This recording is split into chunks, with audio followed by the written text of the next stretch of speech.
Welcome to Sports Friends, the show, guys. Tonight we have a very big interview with a popular Jamaican. Many of you who know as Chris Dehring, right? And just for an introduction to our panel as well, we have two of our brightest cricket gurus in Jamaica, Dima and as well as Ryan. Welcome to the show, guys. Blessings and Good night. thanks. Good night. Yeah, man. Good Right. night. So Good we night, have Sir Chris. Pleasure to have you on, sir. I appreciate you Most being on here definitely. tonight. Come on, my pleasure.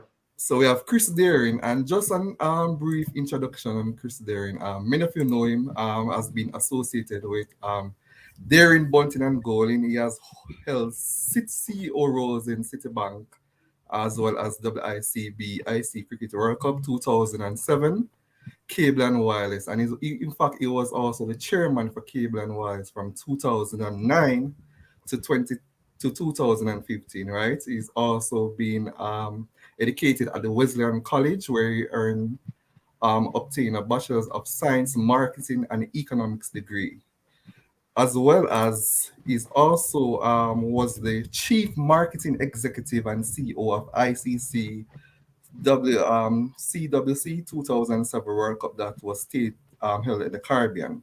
With over 30 years in the business of sports, he has negotiated multi-million dollar TV and sports rights deals across the world, including the English Premier League, WICB and ICC events, and led the Caribbean hosting of Cricket World Cup in 2007.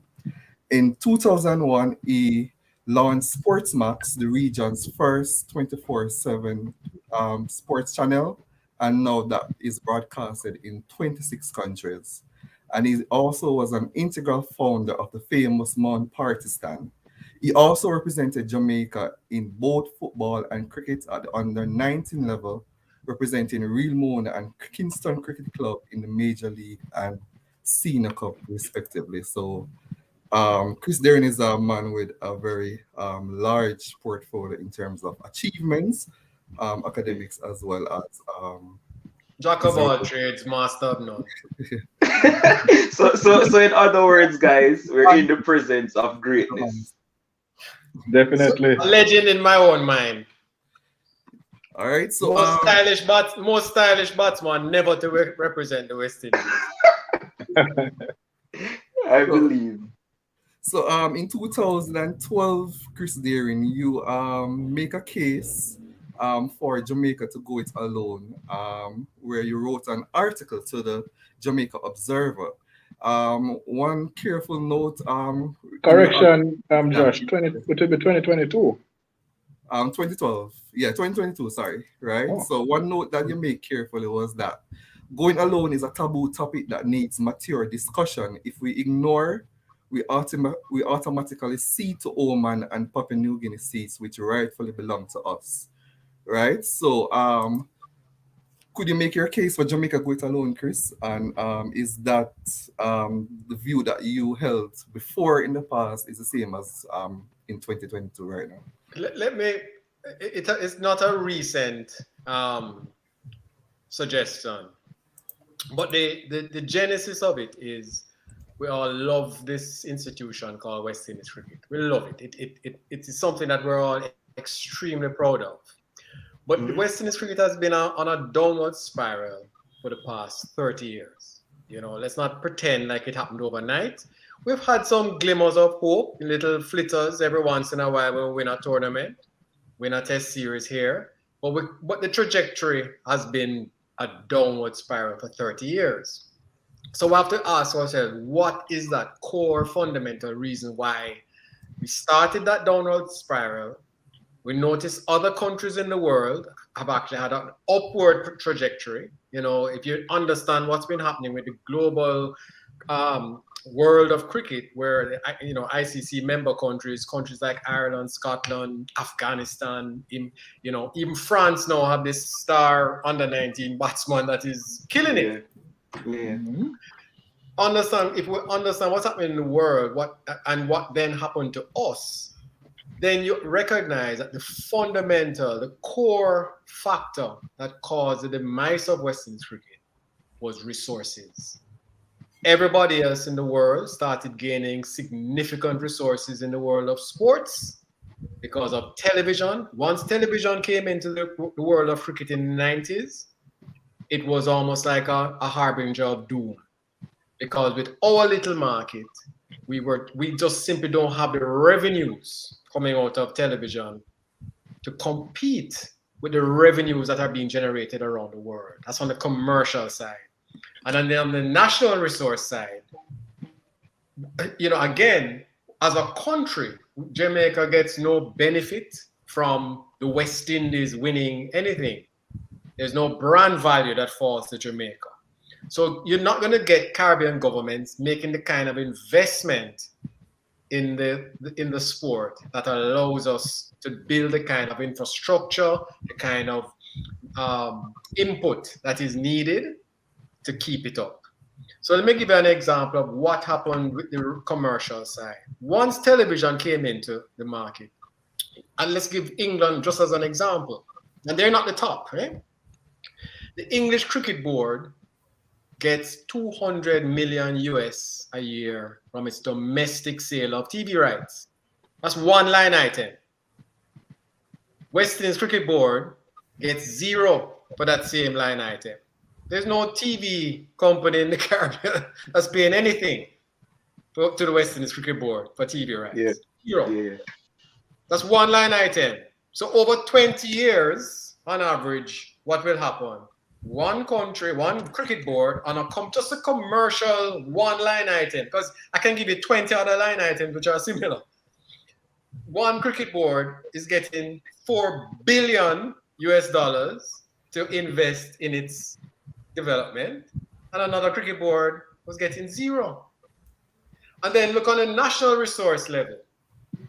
That same country, let's say England, their school system, because sports started to explode as an industry in England because of television.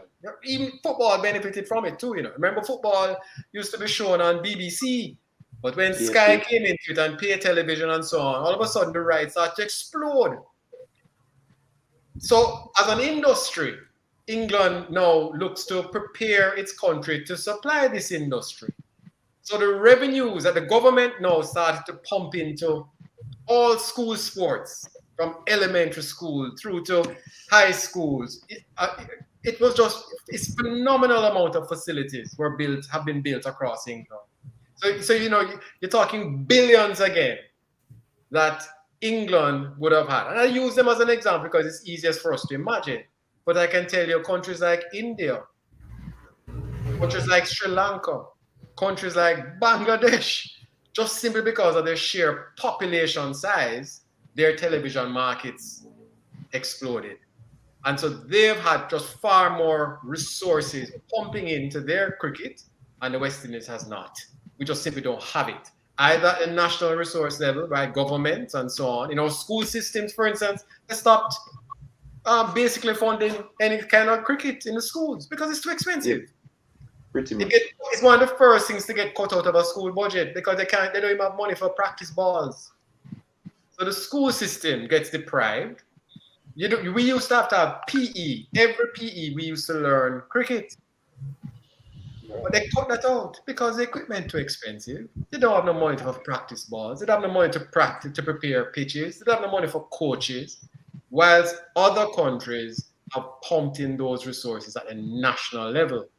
So, if you look on the sense that there are 5 sectors, that the first 3 sectors of your cricketer pipeline, all under 16. So from elementary school all the way to high school type thing. The kind of resources that we've needed, we don't have at the national level, simply because there's no nation called the West Indies. No Caribbean government. Sorry, sir. Not to cut you, and I just want to interject for a bit, right? No, I know you spoke about resources, yeah? And I'm sure there are going to be a lot of questions in the comment section. But for me personally, before we get to resources, and you mentioned England and all of this, before we get to resources, for me, passion and talent are the key things in this thing in terms of a rise and to get to that part of for the resources, because you have to have a passion for the sport first of all, because I didn't even know that they stopped doing PE for cricket and all of these things. I didn't know that. I thought that was still happening because I left high school and it was still happening, right? So you have to have a passion for it first, and then once you have the passion for it, then at the grassroots level, then the talent will start to spring from there. What you And call then grassroots? like from primary school, I was playing cricket in primary school. I mean, I don't know if you can. I don't know if you can start So from the basics. all of that is fueled by resources. That's in other words. So number of when I say resources, understand what I mean. Number of players. In other words, number of people coming into the sport at primary school level. Okay. Number. That's a big resource. Facilities. Appropriate equipment. So in prep school and primary school, like the 3 and the 4-year-olds, they don't play with the hard ball because you're going to start to turn off some kids. They're going to get hurt. So they play with a plastic ball and so on. But the amount of equipment that is needed to supply all the primary schools to get a number of kids learning about the game through their PE, through their after-school activities and so on, those resources have dwindled in the Caribbean. We used to have a massive primary school competition. Massive. You remember it was called the Carib Cement competition? Yes. That's gone. There's not enough. Yes, so that's why I'm saying, is that because there's no passion for that anymore? No, but what I'm saying, what comes first, the chicken or the egg? You think people had passion for the NBA? The NBA was bankrupt. And then somebody decided to pump a whole pile of money into it to make it attractive. So you need resources to do that. So one of the key resources that you have at that under 11 layer, that first layer, is promotion. You need nutrition. You need physical development. You need some competition. You need to pay coaches. All of that are what I call the resources, the inputs that is needed just at that first layer to get a wad of little kids playing and having fun at the sport. They're not developing real tight skills yet, but you need a wad of national resources usually through elementary school and high school programs and facilities. None of that money is available anymore. What little was available is not available. And let me just put a perspective on you about what has happened to the world of cricket that has happened in the world of football, of golf, of tennis. It doesn't matter what professional sport.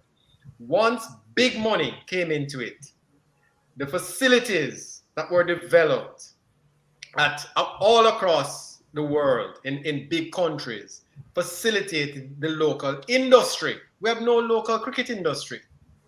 When I worked in the South Africa Cricket World Cup in 2001 and 2, right? When they published the list, they sent around this list of all the practice venues for the different teams that were coming for 2002. And so I got the list, and beside West Indies was so-and-so high school. Well, I flew into a rage. I ran around to Ali Bakker's office and said, what kind of nonsense is this? We still had Brian Lara and Courtney Walsh, and you're putting us as a practice venue at so-and-so high school? I can't remember the name. I was talking to Jimmy Adams about today, and he was trying to remember the name. Wow. I said, listen, Chris, when we get down to Cape Town, I'll have my driver take you to this school, and so you can report back to the West Indies that, look, it's a very fine facility. Now, in my mind, I'm picturing GSC practice facilities, our camp and practice for our old months. Yeah. First of all, when we drove through the gates, I couldn't believe it was a high school. Wow. Then we passed 5 cricket grounds. 2 of them had lights. Any one of them was better than any cricket ground in the Caribbean at that time. We hadn't refurbished our venues yet for World Cup. You said the Caribbean, not Jamaica? In the Caribbean. Wow. It was the most amazing thing I'd ever seen. Then they took me to the practice facilities, because that's not the practice facilities. Wow. them are for the West. They have 30 pitches in the practice facility, but for the West Indies team, they prepared 14. They have 30 pitches. 30 picked in their practice area. Wow. Every one of them have the barrels of practice balls and the bowling machines are set up. Then they took me to the indoor net facilities where they hook up the little boys to the electrodes and it comes out, the 3D imagery comes out and they come. This is 2001, you know. This is 20 years ago. And this is high school. My heart sank because of, in other words, the pipeline that they have and the development that is taking place. It's like tennis now. No tennis player is developed today how they were 30 years ago. Yeah. No golfer is developed today like they were 30. It's the whole professional world has moved on.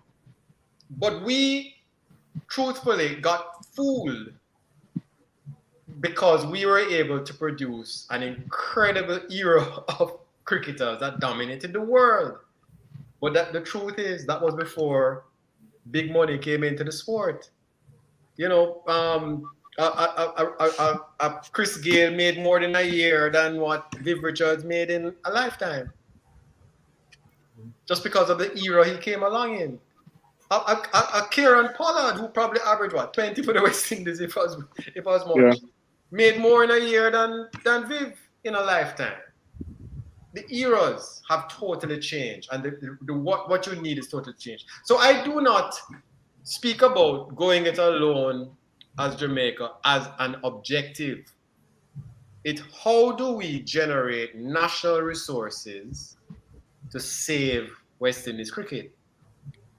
And I'm thinking to myself, okay, there are only two avenues you have, you know. It's commercial, where I tell you, no matter how many times you add up 5 million poor people in the Caribbean, you're going to get 5 million poor people in the Caribbean. So it's very hard to shift the commercial realities, right? 5 million people in the Caribbean per capita, what, 6,000 or 7,000 US or 8,000 US.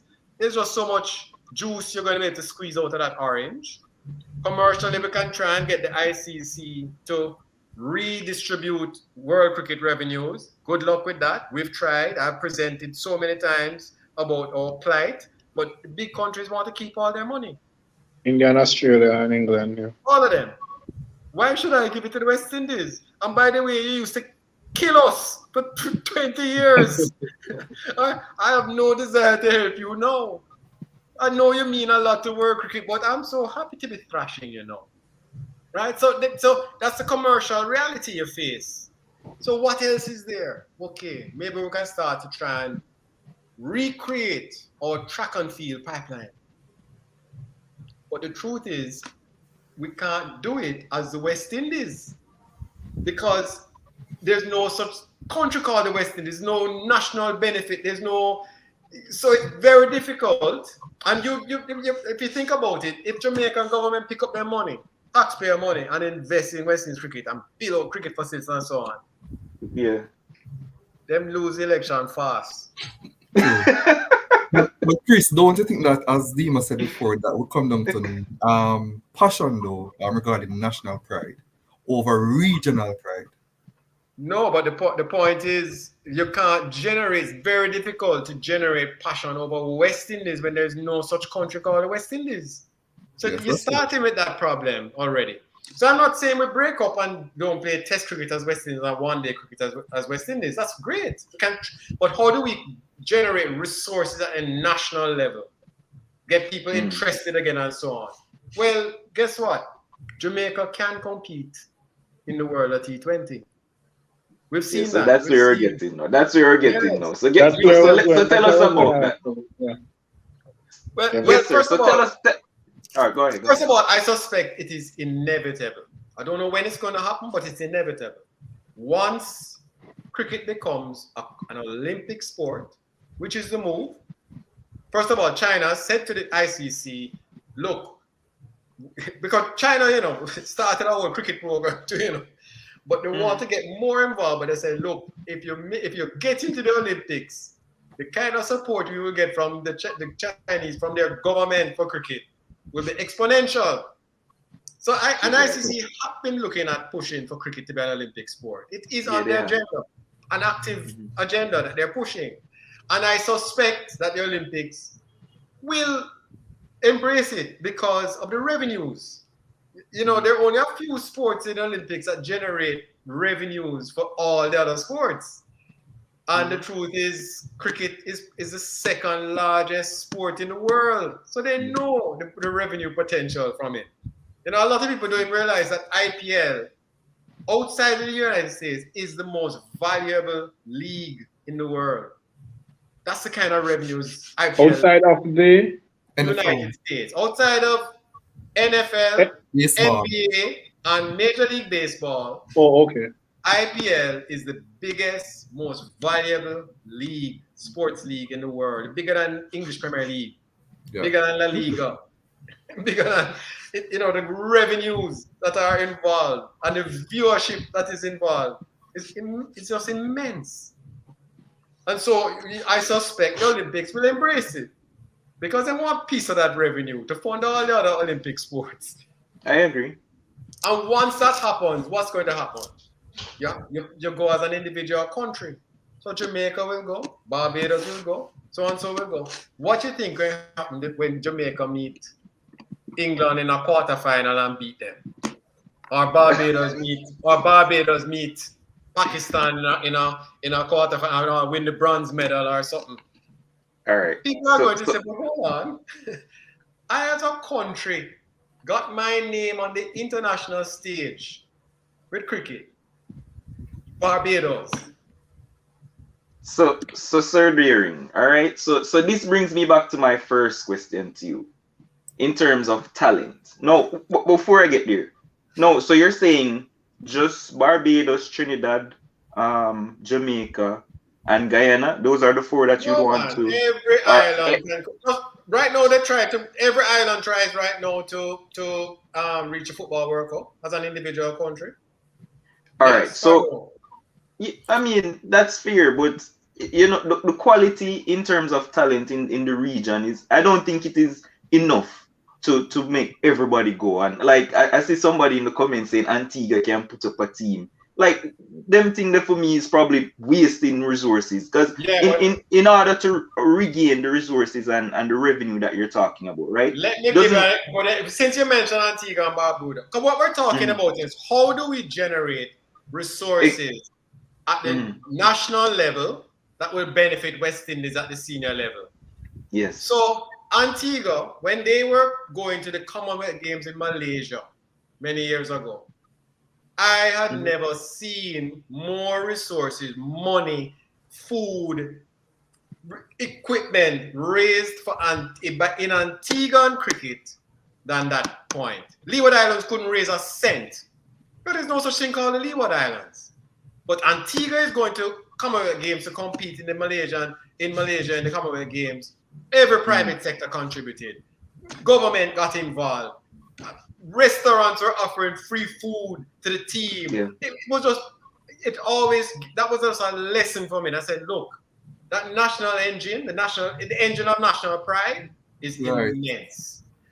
If Jamaica was only going to let me ask you a question. Do you think we would have our track and field program that we have today if all Jamaica was going to was the Carifta Games?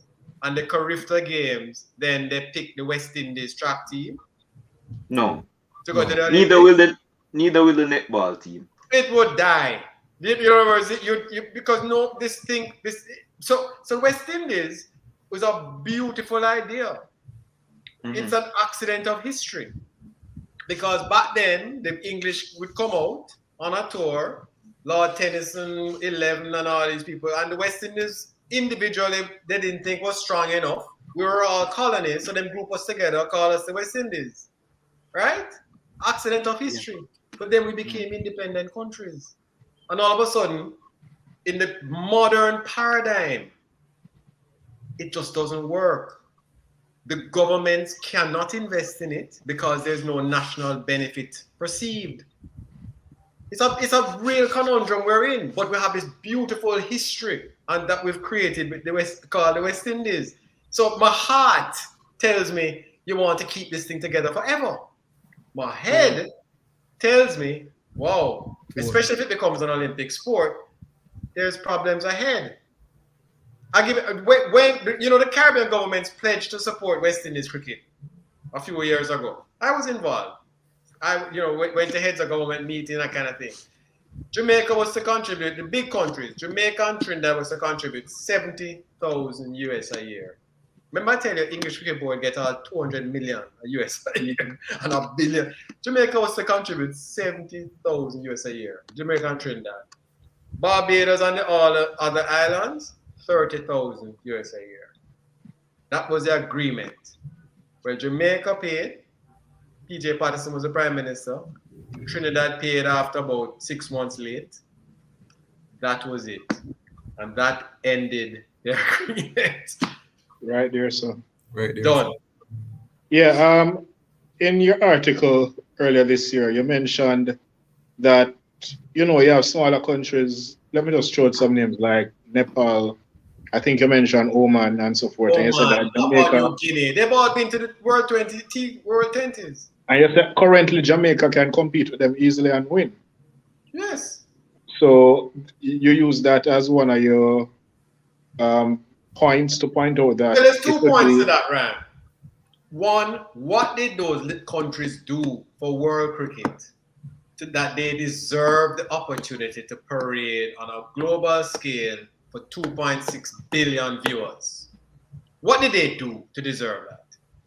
Jamaica, Barbados, Trinidad, Antigua, we've contributed far more to world cricket. We deserve to get international brand recognition.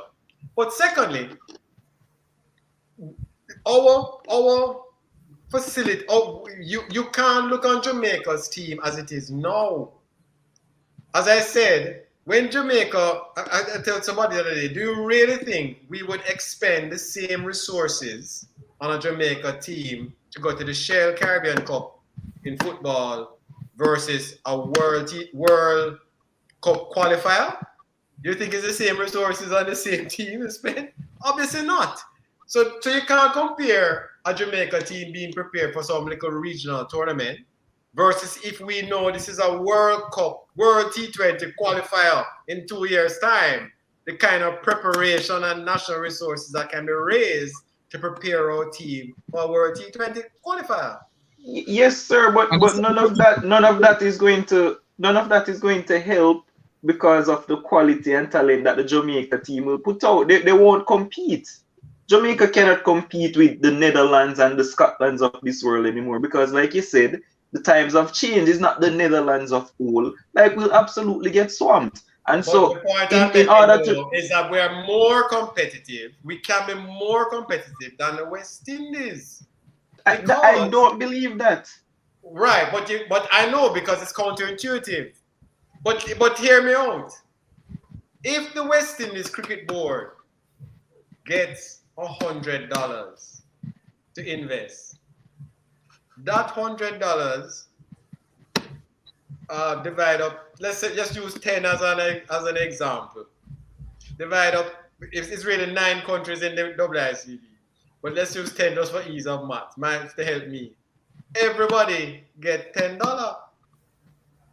But with Jamaica have 2.7 million people, half of your base is in Jamaica. 3/4 of your base is between Jamaica and Trinidad. But it double. So any company would be investing based on their base, but West Indies really can't do that. All right. To Dimo's point where you said that we can't compete, I think correct me if I'm wrong, I think you're speaking from a more long-term level to say that if we go alone over time, we will become better because more people will start to get into the cricket at a grassroots level and it will spread. You have to look in 10, 20-year horizon. Yeah. I'm not talking today. I'm talking about if we knew that we're going to the Olympics every 4 years and the World T20 every 2 years, you think it's the same level of resources will be spent on cricket in Jamaica as if just going to play in this regional tournament? No. I can see that. And that's a good point. Because it has to be a long-term strategy going forward. Exactly. There's no panacea. But look at the talent Jamaica produces. We have a high talent quotient in Jamaica. We have a high talent quotient in the Caribbean. The problem is not the talent. The problem is the resources. I know there was a guy called Bennett King that we brought from Australia. He used to run the Australian Cricket Academy. I remember him. He came out and was running all cricket academy, and he said to us there was something called athletic quotient that they would use to measure kids, and it measured everything from your ability to jump, your sprinting, all types of just an athletic quotient. And he said on average, he was amazed in the Caribbean at the high level of athletic quotient that each of our cricketers had. He said because there's some things that they had to teach in Australia before they could even start the cricket. You know, the athleticism part of it to make them a little bit more athletic. Out here, it's very intrinsic. It comes naturally. So you have that athletic talent. You know, chances are that same person who can play football can play cricket. You know, that there's a ball sense. The same person that can play tennis can play cricket. Golf can play cricket because there's a sense of timing. So it's really how do you get as many kids into that pipeline. I'm sorry I can't put up that diagram that I sent you guys, but it shows the kind of pipeline that exists in other countries that we just don't have. A pipeline that starts from elementary, then goes into the high schools, then it goes into the clubs and the pro system and so on. And there's this massive pipeline that is just squeezing out elite pros at the end. But the problem is the first three big chunks, the biggest part of the pipeline is that under 16 level. That's where all the resources need to be spent. So you're just generating thousands and thousands of kids picnic, a play cricket or watching cricket. What you're getting at the elite end is basically what's has been pushed through the pipeline. And right now we're pushing out Volkswagens when we need Rolls Royces. Not knocking Volkswagen, it's a nice car, and but it hasn't reached its, it's not the Rolls Royce that we need to compete at the international level. So we're pushing over people who average 20 and 30 where we need 40 average people. 50. Listen, in England, let me just give it. They have a database computerized of everybody playing cricket, whether you're a child, 3 years old, all the way through to pros, and they manage it like a product. It's a product pipeline. And so they can track John Brown when he was 4, that him averaged 54 in kiddie cricket. When he reached high school, he was averaging 66 in high school cricket. They know the pipeline that's coming through. Okay. And there's a cohort of kids every year coming through. So my question then will be, Sir Dehring. Sorry, let me just make one quick point. Land. We have that in track and field in Jamaica, informally. Couldn't we tell Elaine or the Clayton twins, couldn't we tell where they were going to get to? We saw them from primary school. And we're tracking them, and we saw the times in class 4. Then we saw the times in class 3. And they were developed. Nutrition, none of them starved. Look at the high school boys. Casey have man feeding them youth from class 4 all the way to class 1. They're getting that nutrition program. It's informal, but it's a pipeline. No cricketer gets any food. Yeah, I mean, I agree 100%. But my question to you then will be, why then can we not just use this pipeline throughout the region of the West Indies? Would not that serve us better as a West Indies? World if we had a country called the West Indies. Yeah, but I mean, West Indies. So remember I told you the obstacle to that is the fact that West Indies is not a country. So as I said to you, try and replicate champs. Try and replicate our track and field pipeline across the Caribbean. It would collapse. It would collapse. When I just gave you the example because would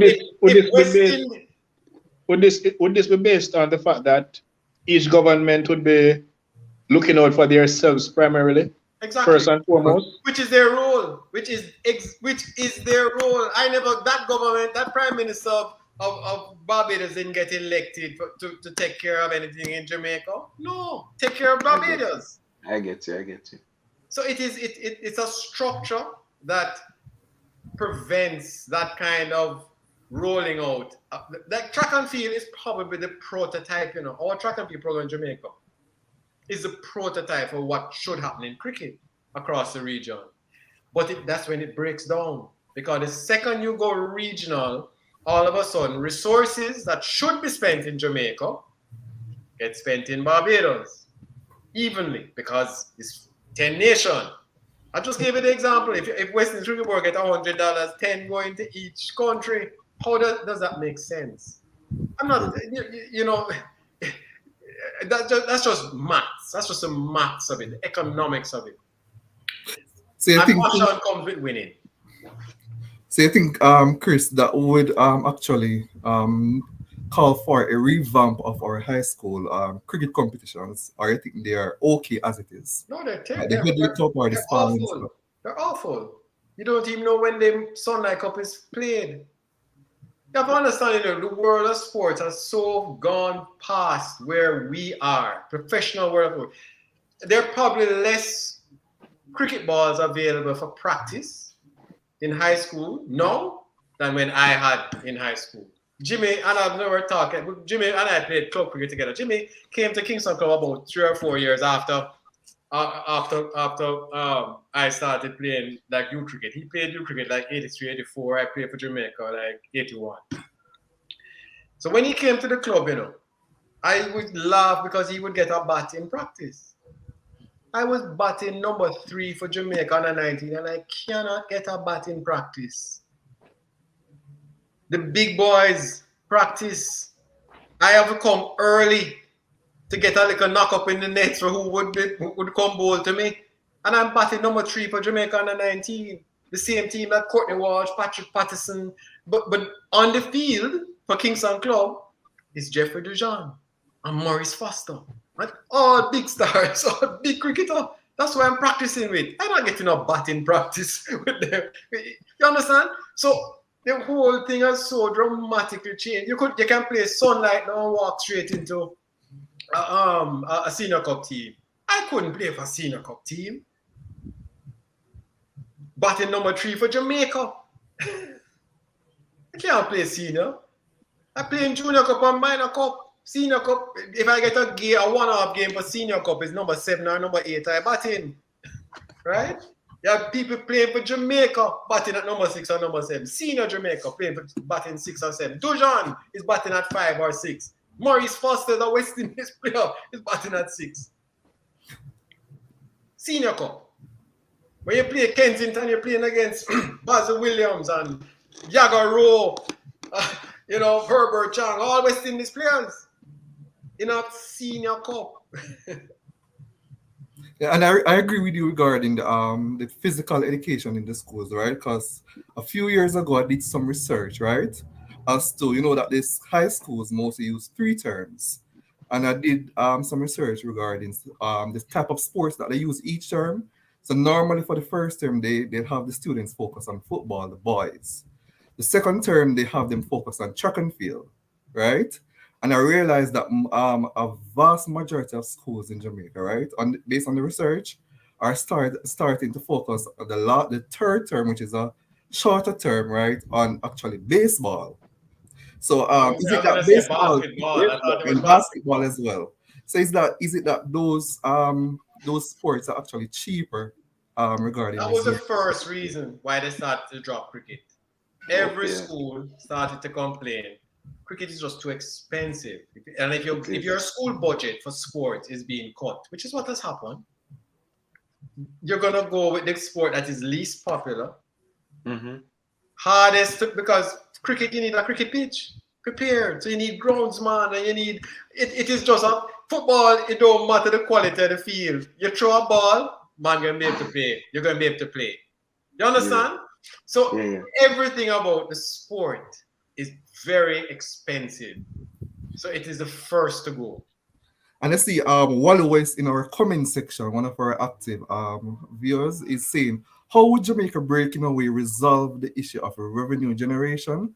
Our best performing sports team, netball, struggles to get funding. Same for every other sport. That's You're directly. comparing, first of all, to compare netball with cricket. Netball is played nowhere by nobody, televised nowhere. It is such a tiny sport that but it makes, first of all, cricket makes track and field as a sport look like a joke. Cricket is like the second biggest sport in the You world. mean in the grand scheme of things for netball is what you're referring to, right? Yes, we love netball and we're happy for the girls, but as a commercial entity, Yeah, it's not marketable. nobody televises netball and sells TV rights for netball around the world. Cricket television Interesting. rights sell for billions of dollars. Do you know what the last IPL TV rights deal went for? That made it now the fourth highest television rights deal for any Five, sports league in the world. 5 billion US? 9 billion. 9. Gone up. 8 billion. Mm. That's one tournament that lasts how long? 6 weeks or 8 weeks? 6 weeks. 6 to 8, yeah, thereabouts. One tournament that lasts 6 to 8 weeks. That no, you're talking, and that's all. So you're getting one board, one cricket board getting. You're talking resources, $2 billion a year from their commercial. That's one line item. They don't talk about sponsorship yet. They don't start talking about the sale of their rights for Test and One Day and T20 cricket. That's their local tournament. You understand how the world of cricket has changed? Yeah. And you have said, Chris, that you think it's going to be inevitable regarding Once Jamaica. it becomes an Olympic sport. Because Jamaica, are we Jamaica willing to give up Jamaica going to the Olympics to go under West Indies banner? True. Is that I possible? doubt that. So do you think population growth in the future will play an important role in regards to going alone? Well, if we can't, I'm talking about not something that is going to make us necessarily successful. I'm talking about something that will hopefully save the sport. Yeah. Right? So that's all I'm talking about. And Yeah. it generates revenues because one will have a national impetus, a national reason to invest in the sport. Just like we have one now with going, because Jamaica going to end up in the Olympic Games, Jamaica going to end up in the World Championships, and the kids are going to get professional contracts and so on. We can have that in cricket. And in fact, more so because cricket is far more valuable. I believe the five most or the top four most well-paid sports persons in Jamaica today are all cricketers. Yeah, I think so. Tell me if I'm Yeah, wrong. we had like 4 or 5 Jamaicans in the IPL In as the well. IPL, and they play Yeah, also in other leagues around the world. I Mm. bet you they make more money than any other sports person in Jamaica. So when you talk about something that needs to can be made marketable, if people knew that getting into the Jamaica team and the Jamaica team is going to play in the Olympics and the World T20, so they can get exposed, so they can get picked up by the IPL or so on. Same thing that happens in the world of football. I want to get into the Jamaica team because it's Jamaica that's going to play against the USA and play against so and so to get international exposure. But if I only can get into the West Indies team, they're less. I totally understand. I know we're rounding up. Well, we're 45 minutes now, so we're getting close to an hour, and we want to get some of the comments and the questions from you. But I actually thought, I was looking at this merely from a competitive perspective first, in terms of competing and actually winning things to bring forth revenue and bring forth finance that and resources that will help Jamaica, which you brought a different perspective and I can appreciate that. So Josh, just go through some of the questions from the comment section for Sir Barry. So Darren, one of the questions, do you think the idea though, do you think persons in the Caribbean region, integral persons would see your idea is very extreme. Yes, The going yes, alone. Do you agree that it's absolutely. extreme? And they will, and the emotion is the first reaction because we all love West Indies cricket and we're proud of it, that history. Yeah. But if we can get past that emotion and let's discuss the idea, let's see where serious the negatives are and versus the positives. Let's discuss that. Because we're not talking about going it at test level and that one day. But I think if we can get national resources deployed Yep. using T20, which everyone, the big cricketers say that's Joe cricket. All right, since it's Joe cricket, let the country say that, right? And hopefully, having deployed national resources now, you now can produce better cricketers that the West Indies can use. I have two things to ask re the T20. One, why is it that we tend to play a few of our matches in America, especially in Florida? What's the rationale behind that? Let me give you. Let me ask a trivial pursuit question. In 2007 Cricket World Cup, when we sold the international television rights, who was the biggest? Who was number one in terms of the country paying for television rights? That's the most obvious answer. Jamaica. India? Correct. Who was number two? I would guess England or Australia. Australia must. You'll be wrong. Wrong. United States of America. Oh yeah? Really no. Wow, look at that. And again, when Ireland beat us the other day, and I hear people talking about it, I say, boy, we really are in the Caribbean ignorant, innocently, of what is happening in the world of cricket. I The think United States has 723 cricket clubs. The Caribbean don't have 100. There are way more registered cricketers in the US than in the Caribbean. of which I am a part, by the way. I am registered. Just Yeah, Demo is one of those registered. And you're not even good. So, no. All right. But, and it is a far wealthier television market in the US for cricket. It is. It You is. And subscribe to Willow? it's growing rapidly. Of You course, yeah. subscribe to ESPN Plus? Yes, sir. You think those companies involved in cricket for the love of the game? No. The revenues here. I went to the one day matches up here in up in the States in Lauderhill with India and West Indies. That's about 20 of my West Indian friends. The rest of the ground is Indians paying how much? Yep. 70 US. Mm-hmm. I think Damn. Yep. how much people turned up at the West Indies versus New Zealand game at Sabina Park. It was about 5 man and a dog. Exactly so. Exactly. Understand so. that the United States is coming. Yes, sir. All of these countries are coming. Afghanistan, Oman, France. And so that's why we play matches in the US because people want to exploit that.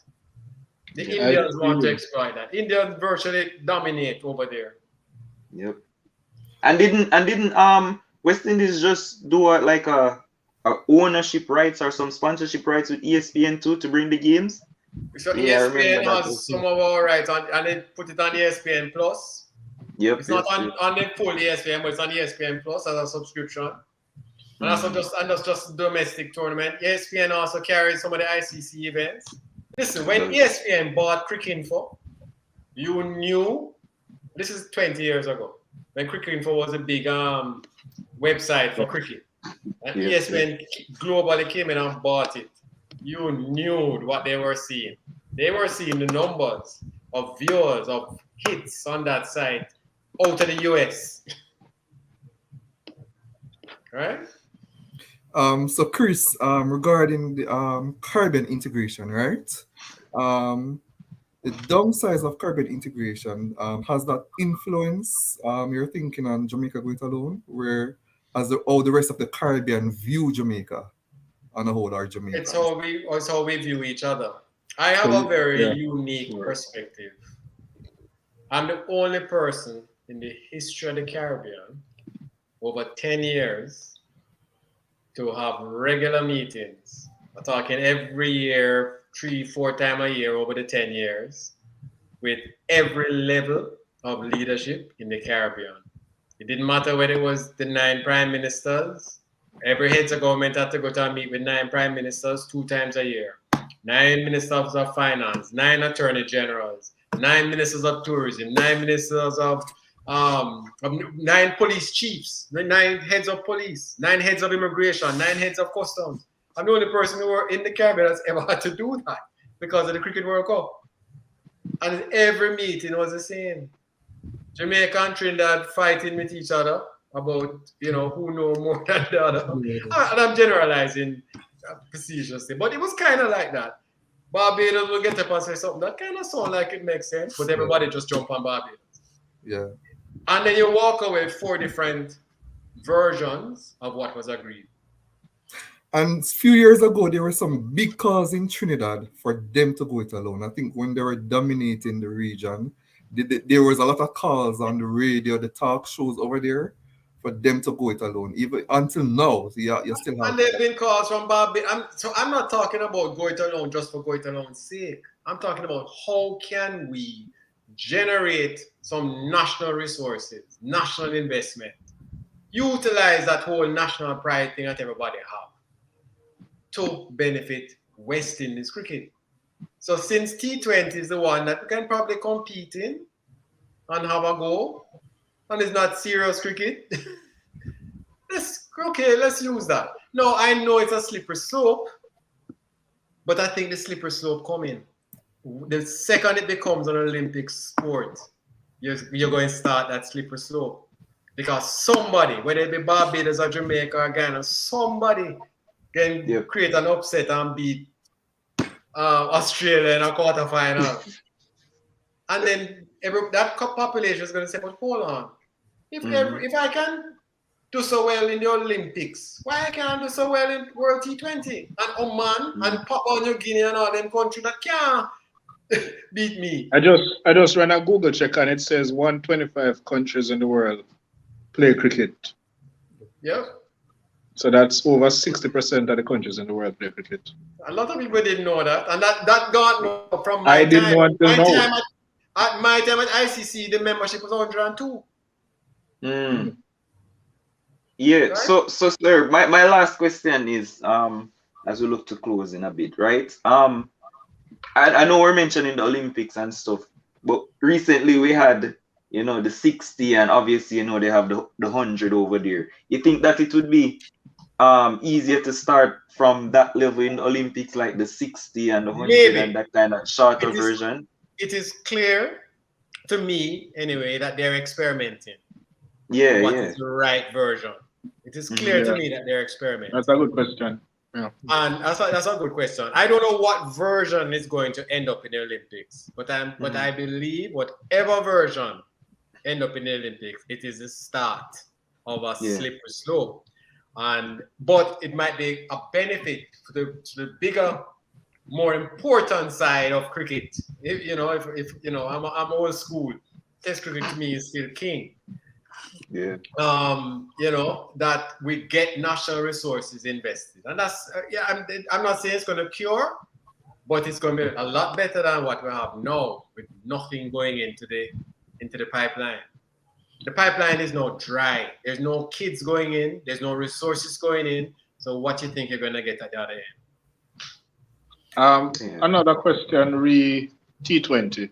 Okay, so currently Pakistan don't win the final yet. So currently West Indies is the only team to win the World Cup, T20 World Cup twice. However, since 2016, we have been on a downward spiral.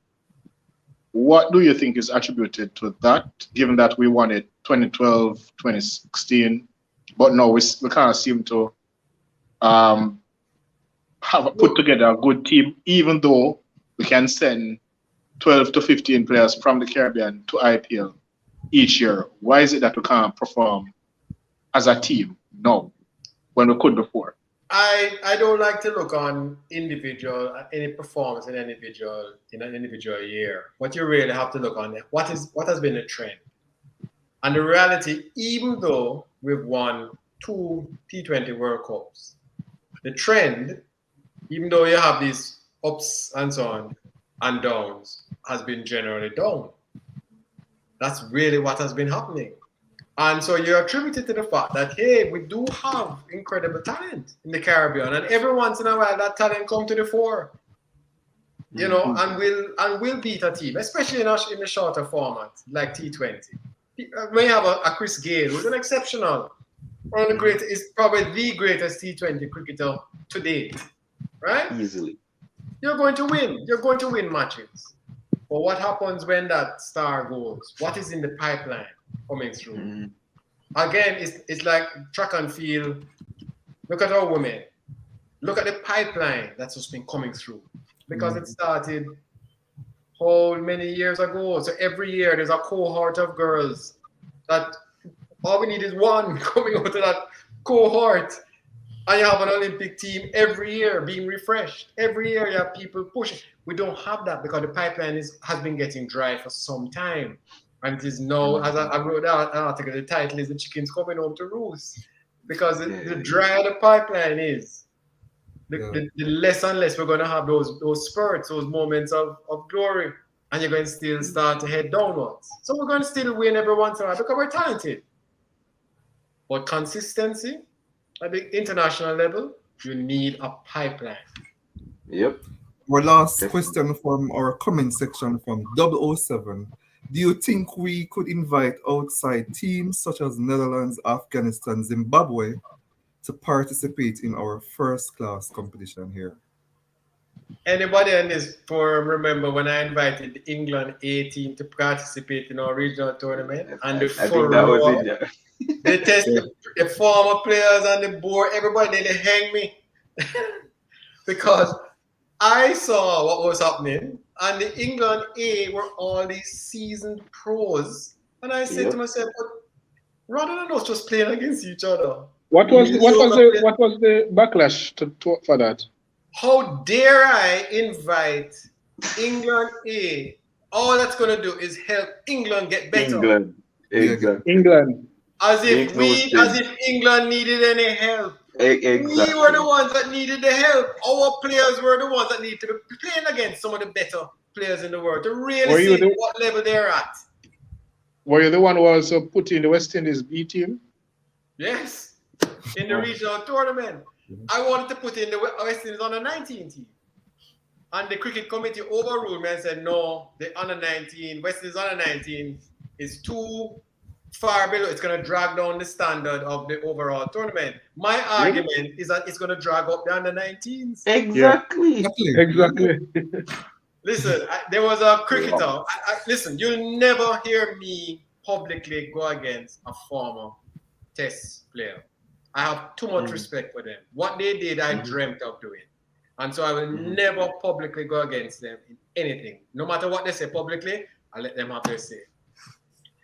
But when I introduced that whole thing, the B team and the England A, he wrote me, a former Test player, was the chairman of the Cricket Development Committee. And he wrote me a scathing email, tearing me apart, and basically ended his email saying we need to go back to the 1970 format of Shell Shield that had produced the wonderful era of the 80s. I wrote back an email and says, in the 1970s, you could not send me this email. Times have changed. The man stopped talking to me. I mean, that was a little naughty of me. I probably shouldn't have done that because of who he was and so on. But the point I was making is, man, you really think that we can produce in the 90s? This was in the early 2000s. Professional team, the same way we produce in the 70s. No sport is like that. No sport has stayed the same like that. Yeah, but you know, that's the kind of challenges you have in Western cricket. If it's not any idea, so when you ask me the question, do you think there'll be backlash down if this suggestion? Of course, because the emotion gets into Yeah. everything. And my Okay. last question to you, So, Darren, as Ryan mentioned earlier, he said that there are over 125 countries playing cricket right now, right? Are you concerned that if we take long to go it alone, right, we'll be further behind when we We'll be decide? up. Exactly my point. They all have a head start as individual countries because they have national programs. Because Yeah. the end game is to get on the international stage of every one of those national programs. You have to understand West Indies is in this unique, unfortunate position. We're the only country in the world participating that's not a country. Mm. We're an amalgam. And a loose amalgam. At that, there's no agreement tying us together. You know, there's nothing like that. We're individual sovereign nations. And the ICC gives us a special dispensation to be a member. They have to have a special dispensation to allow us to be a member, you know. Because in the Constitution, you can only be a member if you're a nation state. If you're a board representing a nation state. But they made a special dispensation for the West Indies because of a historical precedent that was made. And so we were grandfathered in. Yeah. As I mentioned, Okay, that point, Chris Darren, one of the concerns regarding that though, don't know how true it is. Do you is it true that if Jamaica decide to go it alone, then we could be banned from international cricket? No, and we're not talking about breaking away. We're talking about going to the ICC, saying, look, we need to start regenerating our cricket. This is what we would like to do. You know, as an example, let us reserve 3 spots in the World T20 playoffs for teams from the Caribbean that recognizes West Indies' significant place. So we have then our playoffs, and the top 3 goes to the T20 playoffs to get into the World T20s. Which would then allow countries give the impetus to create. West Indies can still go in. A West Indies team can still go to the T20s, made up of all the other countries. Yes, And whoever else who didn't make but yeah, this is a proposal to make it the ICC with special reasons. Now, you realize that Scotland gone to the T20 World Cup and England. yeah. Yep. And Ireland. Ireland too. Oh, yeah. And they're not UK, but we and the world recognize all of them as a collective. Yeah. And they go to the Olympic Games as what? Great Britain. Thank you. Yeah. Another question regarding you mentioned that going it alone could help to produce better players for the test arena and potentially the ODI arena. However, we see that a lot of times when players make it big in T20, they tend not to want to play test cricket anymore. So that's fine. What I'm talking about, remember, you know, I spoke about pipeline. If we have the national resources and the national impetus, more kids will come into the pipeline. So they'll be introduced to the sport. Some will go T20, some will go test, some will go one day, some will go all 3. But if you don't have the raw material coming in, the inputs, you don't have a chance. Okay, I understand. Yeah. All right. Any more questions, guys? No, that's it. I mean, I just want to say it was a pleasure, sir. I mean, I completely, you changed my mindset on this whole thing. Not saying that, we're fully on board yet, but I completely. And Chris, I'm glad that you changed his mindset because no. argue with me. Anyway, earlier this year, I was fully against it. Exactly, but no. I remember the knee-jerk emotional reaction. Yes, so sir. Yes, so sir, I mean, you're going to generate national resources. Tell me how you're going to generate commercial resources. Just tell me an alternative. Yeah, I know, but I want to, I want this to go out further to more people in the Caribbean. And so I have somebody that I really needed to get into contact with, Marshall from the Caribbean Cricket Podcast. He really needs to get in contact with you and spread this out for more Caribbean people get it, if you understand me. Because it's an eye-opener for me personally, who was very stubborn at first when we hear this. Like, why would he want to do this? This make no sense. But no, it completely just changed my mindset, and I'm more open to the idea, if that makes sense. So again, I appreciate you being on here, boss, and enough love for the So Dima, you're convinced now, right? I'm saying I'm getting there. Worth discussing. That's Sir, boss, I'm going to play for the US, I'm not really Jamaica pass me. But yeah, I get it. Ryan, anything else for me? No, I think I've gotten out of my questions so far. Okay, so guys, that's it for our Sports Frenzy podcast with Chris Dehring, who is the currency of Ready Communications, and also glad to Dimo and Ryan as two of our brightest cricket analysts and gurus. Thank you guys. Guys, remember, like, share, and subscribe, and share. Guys. Share, yes, like, and subscribe as Dima reiterates. And guys, in our comment section, thank you. We have over 20 viewers at one point, so big up to the guys in the comment section. And tomorrow, guys, we have a preview of our final week of EPL games before the Qatar World Cup 2022. Yes, sir. Live. Yes, sir. Take care. So big up again, Chris Dehring, and big up everybody here have a different club in our looking at it right now. Going at Chelsea, Liverpool, Man U, and United.